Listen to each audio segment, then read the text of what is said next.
요즘 날씨가 너무 좋죠? 예, 아침에 일어나도 황홀해요.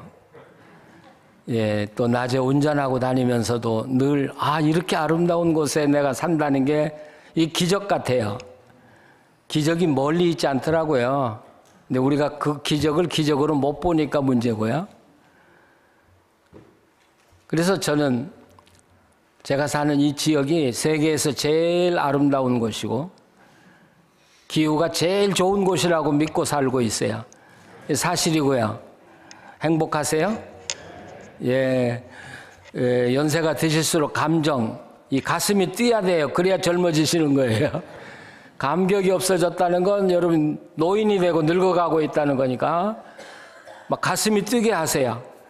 그래서 아침에 일어나서도 감사하고, 예, 운전하시면서도 감사합니다 하면서 운전하시고, 그럼 가슴이 뛰면 우리 몸도 젊어지고요. 더 예뻐지고요. 아름다워질 것입니다. 그래서 이 아름다운 봄에 제가 여러분을 에덴 동산으로 안내를 좀 하려고 합니다. 다 기대가 있으시네요. 에덴 동산, 이 에덴이라는 게 무슨 뜻이냐는 거죠. 학자들 간에 여러 가지 의견이 있는데 공통적으로 일치되는 것은 기쁨이라는 뜻이다. 그럼 에덴 동산은 무슨 동산이에요? 기쁨의 동산이래. 예. 왜 기쁨의 동산일까? 예, 에덴 동산 이야기를 다 해야 이 동산이 기쁨의 동산이로구나, 행복한 동산이로구나 하는 걸 우리가 알 수 있겠죠. 또 이 동산이라는 단어도 이 까난이라는 그 히브리어는 좀 독특한 단어예요. 그러니까 이런 그냥 우리가 말하는 팍 같은 게 아니고 그 주인이 디자인을 해가지고 그 도시를 아름답게 조성해 놓은 곳을 이야기해요. 그냥 나무가 그냥 자란 게 아니라 조성해 놓은 것. 그래서 그곳에 인간이 행복하게 살 수 있는 모든 여건을 다 마련해 놓은 곳. 이걸 정원이라 그렇게 말해요. 이거하고 아주 비슷한 게 시편 1편의 그 3절에 있는 말씀이에요. 저는 시냇가에 심은 나무가, 그런데 그 시냇가도 그냥 시냇가가 아니라 주인이 아름답게 조성한 시냇가라는 의미가 있어요. 바로 그런 곳에 하나님은 우리를 살도록 해주셨다는 것이죠. 자, 그러면 제가 안내자가 돼서 여러분을 모시고 이제 에덴 동산 여행을 가는데, 버스를 타고 갔던 비행기를 타고 갔던 제가 에덴 동산 입구에 여러분을 딱 내려놓으셨어요. 내려놓았어요. 그럼 어디부터 가실래요? 에덴 동산이라고요. 어디부터 가셔요? 웃는 거 보니까 선악과 쪽으로 가시려고 그러실 것 같아요. 예, 우리 마음은 선악과로 가요. 근데 성경은 그렇게 우리를 안내하지 않아요. 전혀 엉뚱한 이야기를 시작을 해요.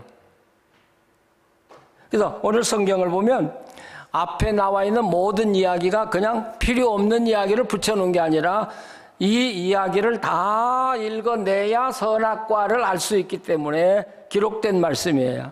그래서 사람이 누구냐 하는 걸 여기 밝혀놨죠. 그리고 그 다음에 밝혀진 말씀은 7절 말씀 보시면, 여호와 하나님의 땅의 흙으로 사람을 지으시고 생기를 그 코에 불어넣으시니 사람이 생명이 된지라. 9절에 가시면 여호와 하나님이 그 땅에서 보기에 아름답고 먹기 좋은 나무가 나게 하시니 동산 가운데에는 생명나무와 선악을 알게 하는 나무도 있더라. 지금 우리가 이 세상을 보면서 꽃도 아름답고 나무도 아름답고 기후도 좋고 과일도 맛있고 그런데 사실 그렇습니까? 어때요? 과일이 우리가 어렸을 때 먹었던 40년, 50년 전에 먹었던 과일과 지금 과일 어느 게 더 좋아요? 어느 게 더 좋아요? 지금 과일이 좋아 보여요. 아주 매혹적이에요. 그러나 영양가도 옛날에 비하면 훨씬 떨어지고요. 그 속에 많은 독소도 들어가고요. 결국 이 문명이 발달하고 과학이 발달됐다는 게 결코 좋은 일이 아니라는 것이죠. 제가 한 30년도 더 됐죠. 북한을 방문했는데요. 우리 이제 미국의 목사님, 장로님들 그 희년 대표단을 이끌고 갔는데요. 평양에서 원산을 가는데 중간에서 이제 휴게실에 쉬게 됐습니다. 근데 서울에 그 평양에서 원산까지 가는 동안에 차를 한 대도 못 만났으니까요. 오는 차도 없고 가는 차도 없고 그러니 뭐 그 휴게소에 자판대에 뭐가 있겠어요? 아무것도 없어요.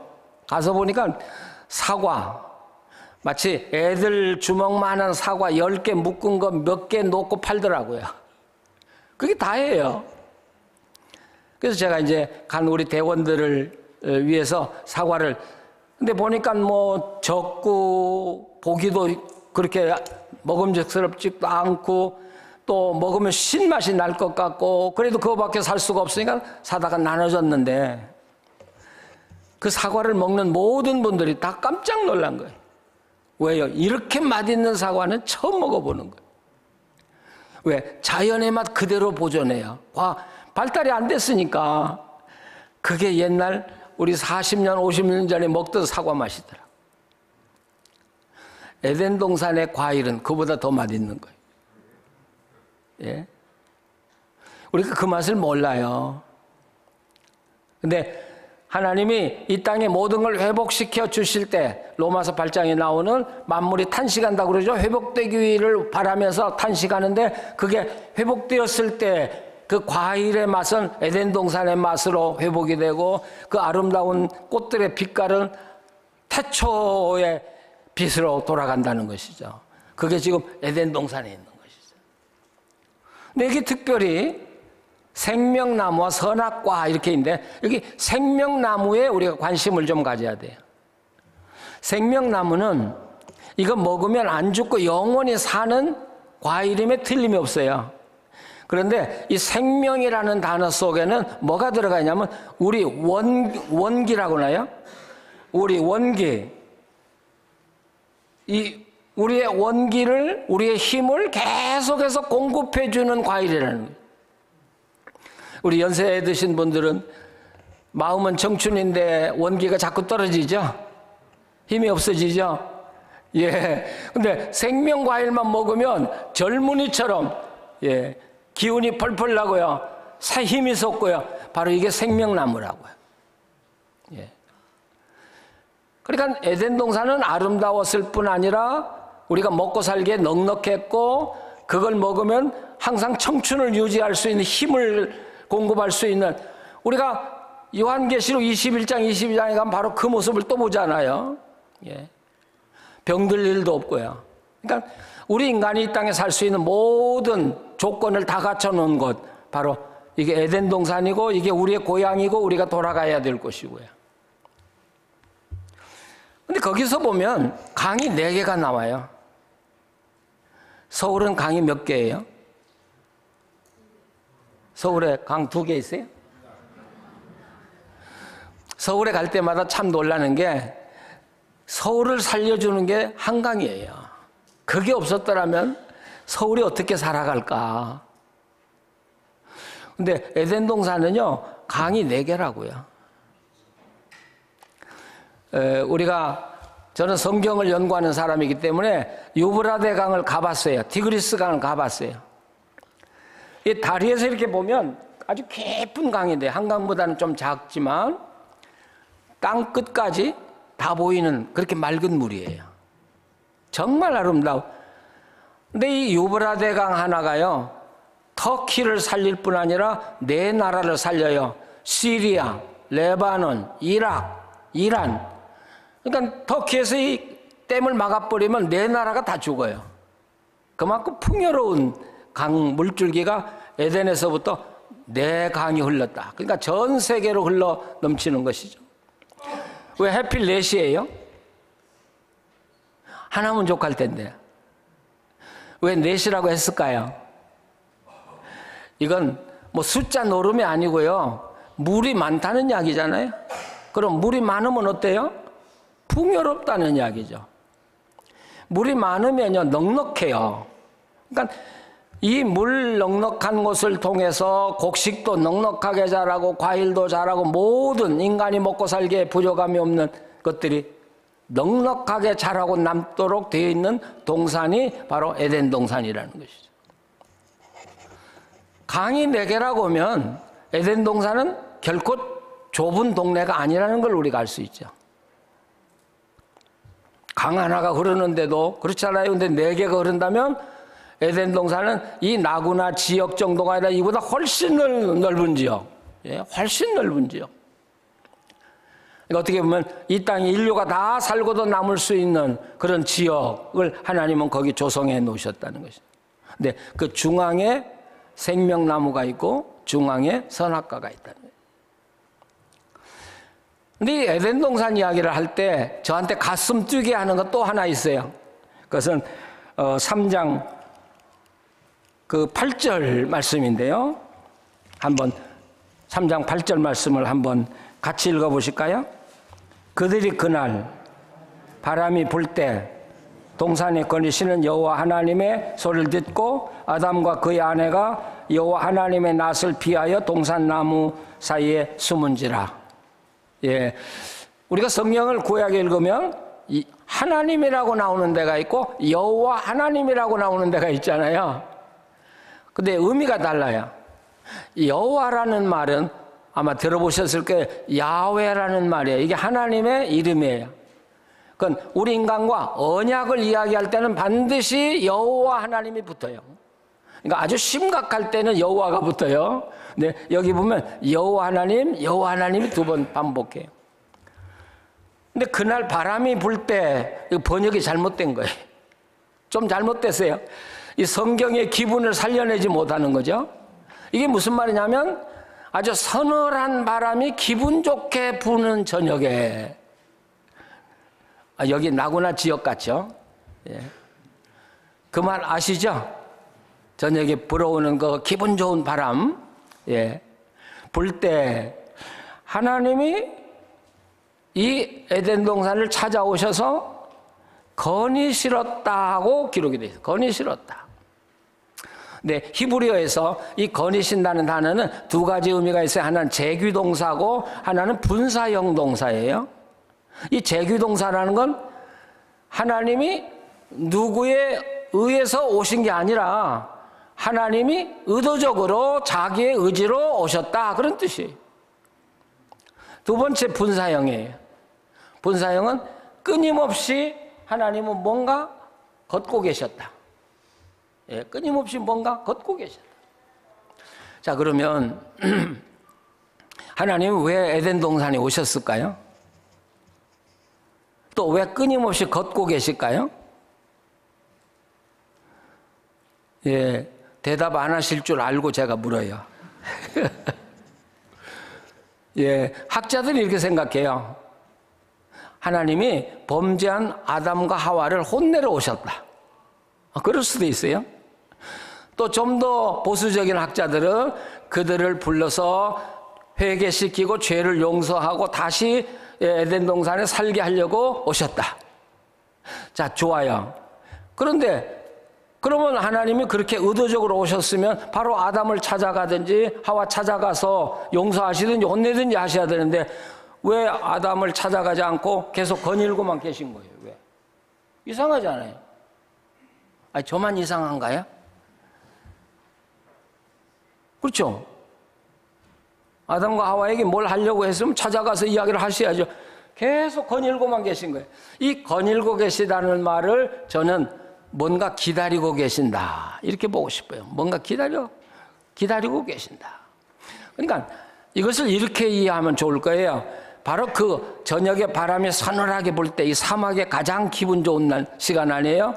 그때 하나님은 매일 아담과 하와를 만나기 위해서 오셨다고 볼 수 있어요. 그래서 에덴 동산에서의 하나님과 이 인간과의 교제, 오셨어요. 그러니까 그 시간만 되면 하나님 오셔서 기다리시면 저 숲에서 아담과 하와가 하나님 하고 왔을 거 아니겠습니까? 근데 그날은 안 오는 거예요. 그날 안 오는 거예요. 그러니까 올 때까지 기다리시는 거죠. 그래도 안 오니까 하나님 뭐라고요? 아담아, 너 어디 있냐? 하고 부르시네. 여러분, 이렇게 보면 에덴 동산의 최고의 축복은 뭐냐? 하나님이 사람과 함께 만나서 눈으로 보고 손으로 만지면서 함께 살았던 곳이라는 거죠. 아, 이게 얼마나 축복이에요? 만약에 지금 이 지역에 사시는 여러분에게 미국의 대통령이 매달 한 번씩 방문한다면 어떻게 되겠어요? 난리 나겠죠.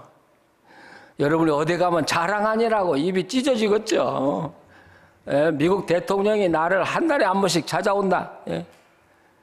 그런데 하나님이 오시는데 말이죠. 하나님이 오셔서 매일 함께 거닐고 데이트하시는데 말이죠.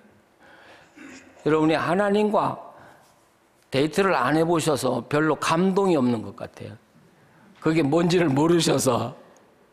그렇죠? 예. 이게 최고의 축복이에요. 최고의 축복. 제가 젊은 목사였을 때 어느 집에 신방을 해서 이제 예배를 드리고 밥을 먹는데 제가 이제 가운데 앉아야 되잖아요. 목사니까 나이가 뭐 어쩌든지 간에. 근데 그 주인이 저보고 그래, 목사님 그 자리는 좀 비켜주세요. 그래서 왜요? 그러니까 그건 옛날에 함태영 부통령이 앉았던 자리라네. 그분은 최고의 영광이 그 부통령이 자기 집에 와서 밥 먹고 간 거예요. 네, 하나님이 에덴 동산에서 매일 그들과 함께 만나 지나는 이 축복은 어떻게 하고? 지금도요, 하나님이 나와 함께 매일 걷고 나와 함께 지난다고 생각한다면 우리 문제는 문제가 아니에요. 그러시죠? 건강 그 문제 아니에요. 예. 하나님이 너 괜찮다만 하면 금방 나을 거예요. 너 어려운 문제 그거 괜찮다 한마디만 하면 다 해결되는 거예요. 모든 문제의 해결이 하나님한테 있잖아요. 제가 이렇게 이야기를 해나가면 아마 여러분들이 그럴 거예요. 저 안내자 저거 순 엉터리네. 가장 좋은데 그리고 관심 있는 대로 먼저 인도해야지 딴소리만 자꾸 하냐. 지금 제가 나쁜 안내자죠. 이제 드디어 선악과로 가요. 예. 자, 그러면 보통 지금은 이제 그런 것들이 별로 없습니다. 옛날에는 공원 같은 데 가면 노티스가 반드시 있어요. 뭐 잔디밭에 들어가지 마시오. 뭐 여기서 돌을 주워가지 마시오. 뭐 나무를 꺾지 마고. 그런데 에덴 동산은 뭐라고 돼 있을까요? 예? 먹지 마라. 선악과는 먹지 마라. 먹으면 반드시 죽는다. 예. 이게 우리 선입관이에요. 자, 성경을 한번 보시면요. 16절부터 16절, 17절을 읽으셔야 돼요. 자, 16절 한번 읽어보셔요. 여호와 하나님이 그 사람 명하여 이르시되 동산 각종 나무의 열매는 내가 임의로 먹되 이렇게 돼 있어요. 그러니까 에덴 동산의 노티스는 이렇게 돼 있다고요. 이 동산에 있는 모든 열매는 네 마음대로 먹어라 하고 돼 있어요. 그리고 가로 열고 단 선악과만 먹지 마라. 먹으면 죽는다. 가로 닫고. 영어 성경에 보면 더 분명해요. You are free in the garden. 에덴 동산은 자유의 동산이에요. You are free. 예? in the garden. 예. 그러면서 to get any fruit in the garden. 이 동산은 자유의 동산이고 이 동산에 있는 모든 과일은 네 마음대로 먹어라. 이게 에덴 동산이거든요. 그리고 하나만 먹지 말라는 거예요. 어때요? 에덴 동산이 좋아요? 나빠요? 하나만 먹지 말라는데 그리고 다 먹으라는데 그런 동산이 어디 있습니까 요즘에? 우리가 신앙생활하면서 아이고 힘들다 왜 이렇게 제한이 많냐는데 여러분 거꾸로 보시는 거예요. 신앙생활은 자유예요 여러분. 하나님이 모든 걸 풀이해요 여러분. 그리고 이것만 지켜다오 하는 게 하나님이거든요. 우리 하나님 그렇게 속 좁은 하나님 아니에요. 정말 넓으신 분. 그래서 우리에게 모든 걸 다 주시고 그러나 지켜야 될 것만은 반드시 지키도록 하시는 분이 하나님이시라는 것이죠. 자, 그러나 우리가 아무리 하나님을 좋게 이야기해도 에덴 동산이 아무리 좋다고 해도 선악과 문제가 해결되지 않는 한 에덴 동산에 행복할 수 없어요. 그럼 우리 그렇게 말할 거예요. 아니 그 좋은 하나님이 왜 에덴 동산에 선악과를 만들어 놓고 그것까지 우리한테 먹도록 주지 그걸 거기다 만들어 놓고 우리를 그렇게 억압하냐. 그리고 아마 설교를 들으실 때 굉장히 그 말 많이 들었어요. 아담과 하와가 범죄함으로 우리가 이 고난을 당하고. 그러면 우리가 지금 어려움 당하는 이 모든 책임은 아담과 하와에게만 다 있는 거 아니에요. 그 우리 조상이 아주 아이 그만해야죠. 예. 그건 성경을 너무 쉽게 본 거예요. 너무 간단히 본 거예요. 그거 먹었다고 해서 그가 범죄해서 모든 인간이 다 그 벌을 받는다. 이건 잘못된 생각이에요. 그럼 선악과가 뭐냐? 한번 생각을 해보세요. 이 선악과가요. 하나님에게는 관계가 없어요. 그렇죠? 이 선악과 먹으면 죽는다가 하나님에게 해당이 돼요? 안 되죠? 누구에게만 해당이 돼요? 사람에게만 해당이 돼요. 왜 그럴까? 왜 사람에게만 해당이 될까? 그럴 때 거기 15절을 보시면 여호와 하나님이 그 사람을 이끌어 에덴 동산에 두어 그것을 경작하며 지키게 하시고 경작하며 지키게 하시고 에덴 동산을 만들고 아담과 하와에게 이걸 가져라 하고 준 게 아니라 이 동산을 잘 관리하고 잘 지키고 생산해라. 그래서 먹고 살고 에덴 동산을 즐겨라. 이게 하나님의 뜻이거든요. 그러면 아담과 하와는 뭐가 아니에요? 에덴 동산의 주인이 아니에요. 그럼 주인은 누구예요? 하나님이시거든요. 그러니까 하나님이 아담과 하와에게 너희들이 에덴 동산의 주인이 아니라는 표식으로 선악과를 놓으신 거예요. 그러니까 너희들 다 자유를 누리는데 너희들이 에덴 동산의 주인이 아니라는 것만 기억하고 내가 주인이라는 것만 기억하고 살아라. 이게 하나님의 명령이고 하나님의 계약이에요. 어때요? 쉽죠? 근데 아담이 그걸 먹으려고 해요. 그러면 그게 뭐예요? 선악과 먹으려고 하는 건 하나님과의 관계를 단절하고 에덴 동산을 다 빼앗겠다는 거 아니겠습니까? 하나님은 이 선악과를 에덴 동산에 두셨다는 이야기는 하나님과 함께 사는 모든 사람들은 하나님만큼 제한을 받으라는 거예요. 근데 선악과를 먹어버리겠다는 것은 하나님 없애고 자기들이 100% 자유를 누리겠다는 거죠. 자, 그러니까 하나님이 그래? 그럼 100% 자유를 누려. 그리고 에덴 동산에서 쫓아내잖아요. 우리 농담 많이 했죠. 지구를 떠나거라. 100% 자유를 누려? 그러면 나 없는 곳으로 가야 돼. 그러면 에덴 동산을 떠나라. 그래서 100%의 자유로운 땅으로 가보니까 어때요? 100%의 제한이 오기 시작하는 거예요. 먹을 것 걱정, 건강 걱정, 고통이 오고 문제가 계속해서 쌓여가기 시작하고 그때야 인간은 우리가 잘못 선택했다는 거죠. 잘못 선택했다. 그 에덴 동산에서 사람 만드는 이야기가 나오죠. 흙으로 사람 만들었다. 근데 그 흙이 사실은 먼지예요, 먼지. 흙도 모으고 돌아다니는 먼지를 다 모아가지고 사람 형상을 만들어 놨어요. 사람이에요, 아니에요? 모양은 사람 같은데 사람이 아니에요? 아니잖아요. 거기에 하나님의 생기를 불어넣으니까 비로소 사람이었다는 거죠. 이건 우리에게 여러 가지를 이야기해 주는 거예요. 여러분, 우리 속에 하나님의 영이 안 계시면 그건 흙이에요. 먼지예요, 먼지. 그 사람이 아무리 대통령을 하고 아무리 갑부가 되고 재벌이고 학문이 높다고 할지라도 어때요? 연세 많아지시면 돈도 필요 없게 되고요. 건강도 필요 없게 되고요.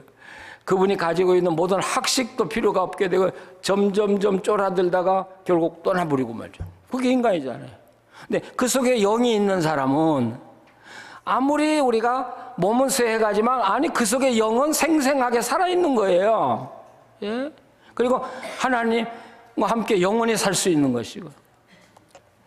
그러니까 이 영을 불어넣어 줌으로 생명이 됐다는 건 인간은 본질적으로 하나님과 함께 살아야 할 존재라는 거예요.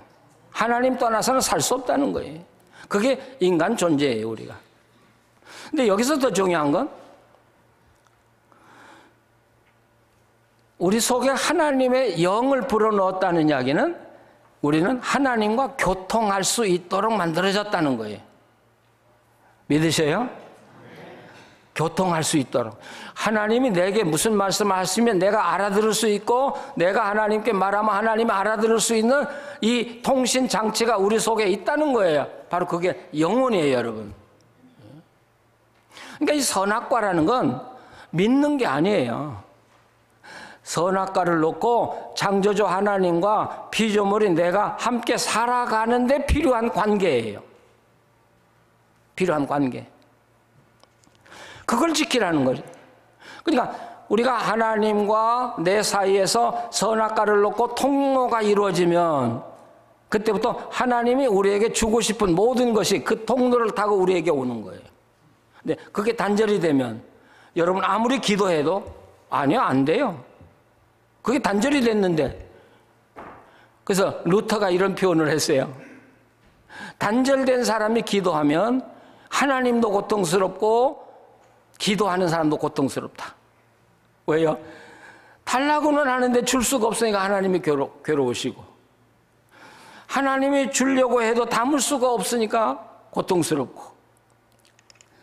그러니까 우리 생명을 유지해 주는 건 바로 이 선악과예요. 하나님과의 관계가 먼저 설정이 되는 것이 가장 중요한 거예요. 어느 학자는 이런 이야기예요. 믿음이 뭐냐? 믿음은 바로 이 문에 달려있는 문고리 같다. 예? 문고리 같은 거예요. 그러니까 하나님이 너 나를 믿거든 문고리를 잡아라. 그래서 우리가 잡기만 하면 하나님이 문을 열어주시는 게 믿음이라는 것이죠. 그러면 문을 열고 들어왔으면 우리가 하나님 사시는 곳에 들어왔으면 그다음부터는 문고리 잡을 필요가 없고 그다음부터 뭐가 필요해요? 하나님과 함께 살아가는 일이 필요한데 우리는 지금도 30년 지나도 믿음이고 50년 지나도 믿음이고 70년 돼도 믿음이고. 여러분 뭔가 잘못됐어요. 이건 제가 목사로 정말 회개해요. 우리 목사들이 잘못한 거예요. 교인들 구음에 맞춘이라고 서울에 가보면 목사님들이 그래요. 십자가만 바라봐도 구원받는다고.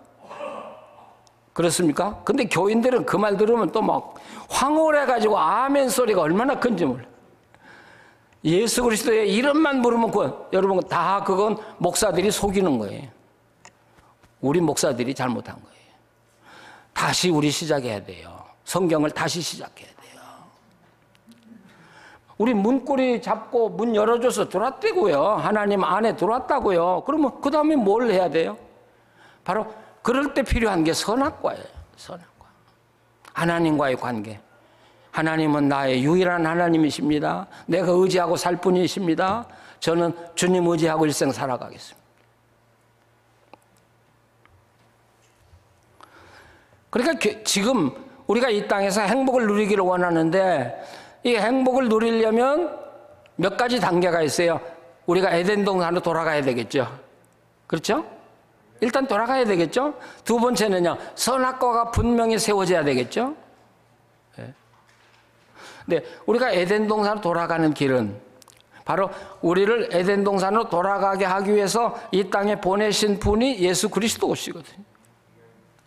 성경을 글자로 이해하지 마세요. 그거 죽은 글이에요. 그렇게 읽으면요. 성경을 통해서 예수님을 만나셔야 돼요. 그리고 그분과 함께 살면 예수님이 나를 그곳에 인도해 주시는 거지 글자가 나를 인도해 주는 게 아니잖아요. 근데 우리는 글자에 자꾸 머물러 살아계신 예수 그리스도, 그분이 나를 하나님의 세계로 인도해 주신다고 하면, 그래서 로마서는 분명히 이야기해요. 그러면 정죄함이 없다. 정죄함이 없어야 비로소 하나님과 교제가 이루어지는 거 아니에요? 그 다음에 우리는 하나님과 내 질서가 분명해야 돼요.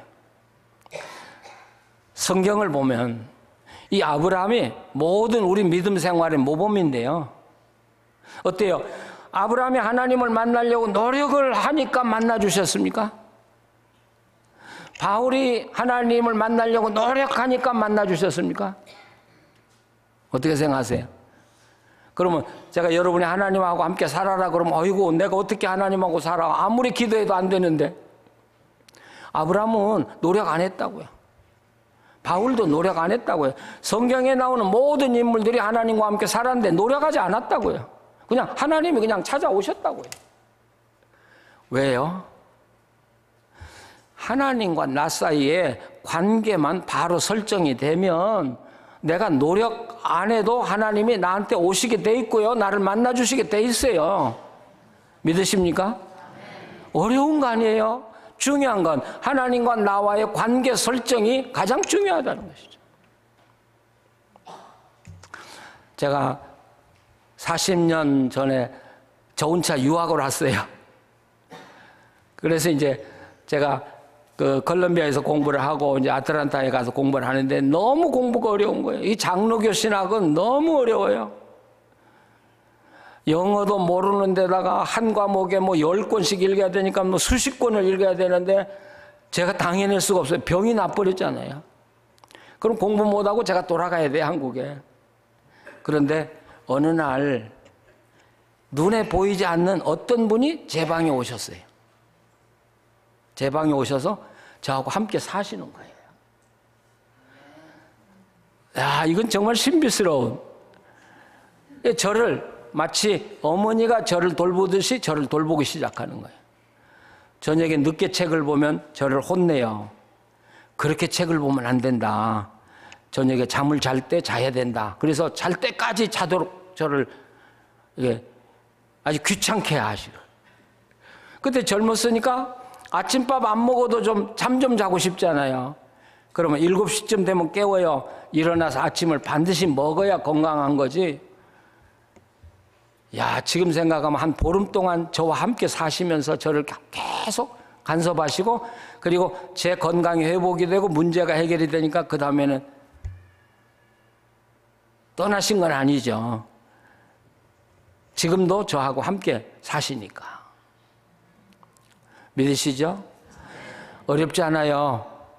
자, 그러면 하나님과 함께 살기 위해서 관계를 바르게 설정하는 방법이 뭐냐? 여러분이 성경대로 살려고 노력한다고 해서 되는 게 아니에요. 저는 그래요. 성경 말씀 읽고 그대로 살려고 노력하지 마세요. 괴롭기만 하고 살지는 못해요. 네, 아주 쉬운 방법이 하나 있어요. 성경을 읽으시고요. 시간을 내서 그 성경을 놓고 묵상을 하시라고요. 묵상. 그러면 하나님의 성령이 그 말씀을 통해서 내게 오셔서 나에게 말씀하기 시작해요. 내 영혼을 어루만져 주시기도 하고. 제 말 들리셔요? 예. 우리가 그게 없는 거예요. 그냥 성경 오늘 1장 읽고 오늘 5장 읽었으니까 나 할 것 다 했고 하나님이 나 사랑할 거야. 천만의 말씀이에요. 로마서 읽어보면 그런 말이 나오면 바울은 똑같은 대답이에요. 결코 그럴 수 없느니라. 결코 그럴 수 없느니라. 묵상할 때, 말씀을 놓고 묵상할 때 그리스도를 느끼기 시작하고, 그럴 때 우리가 그리스도의 관계 속에서 하나님의 은혜와 내 삶이 이렇게 교류되기 시작하는.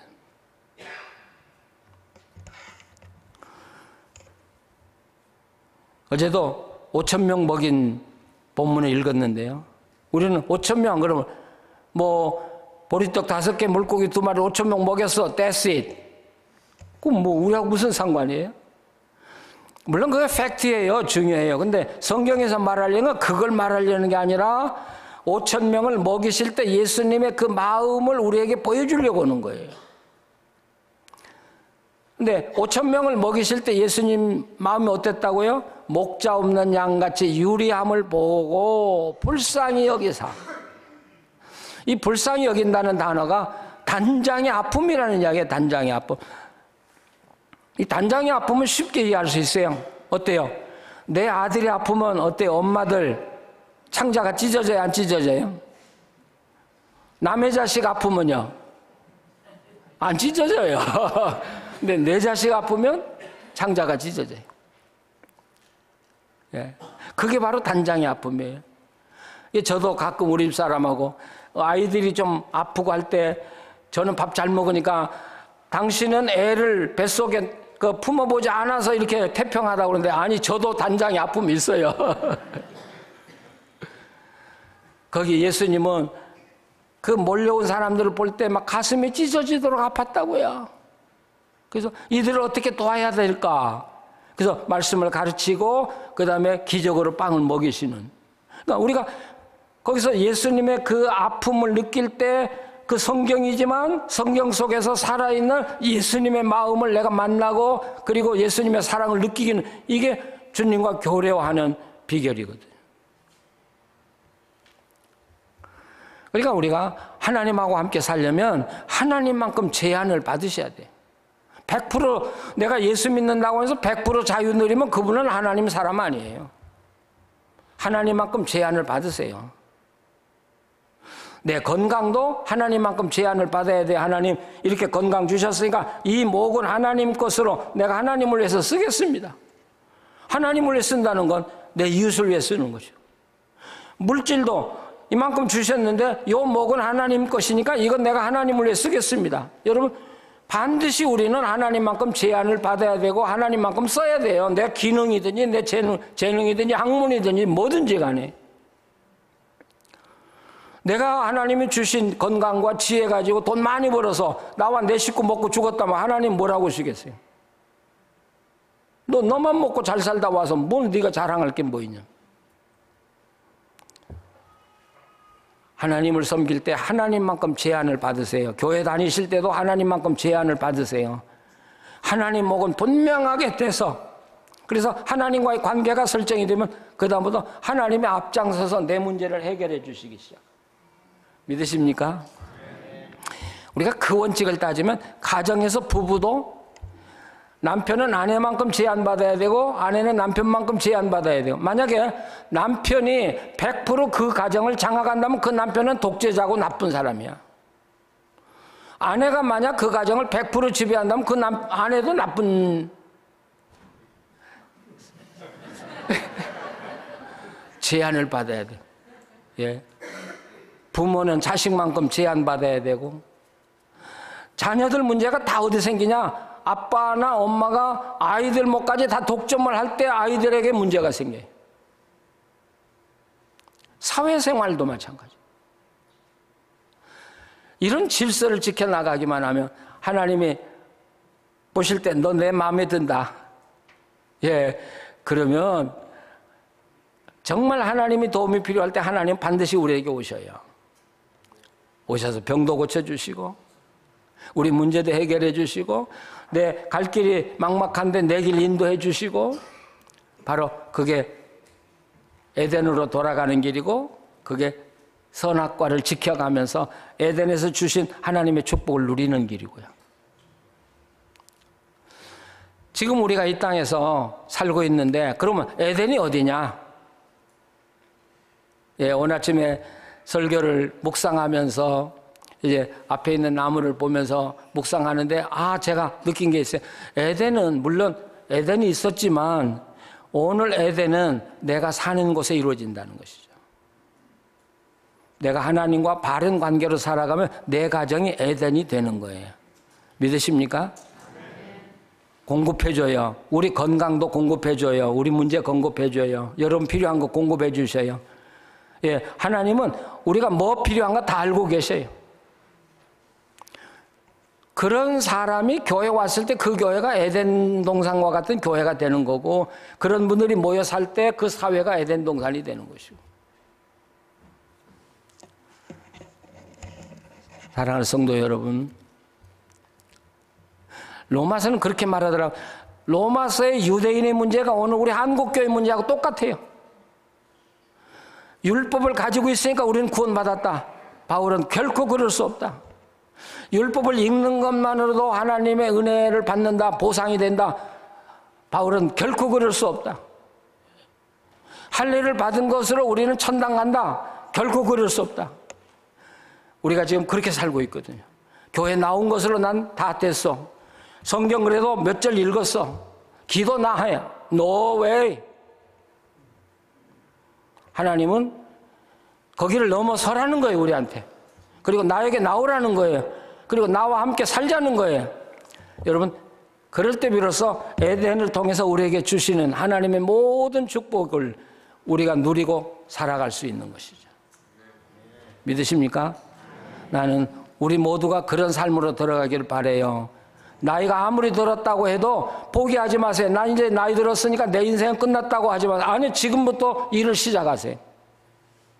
예, 하나님과 함께. 정말 바울이 멋지게 이야기했어요. 몸은 후패하지만 내 영혼은 날마다 새롭다.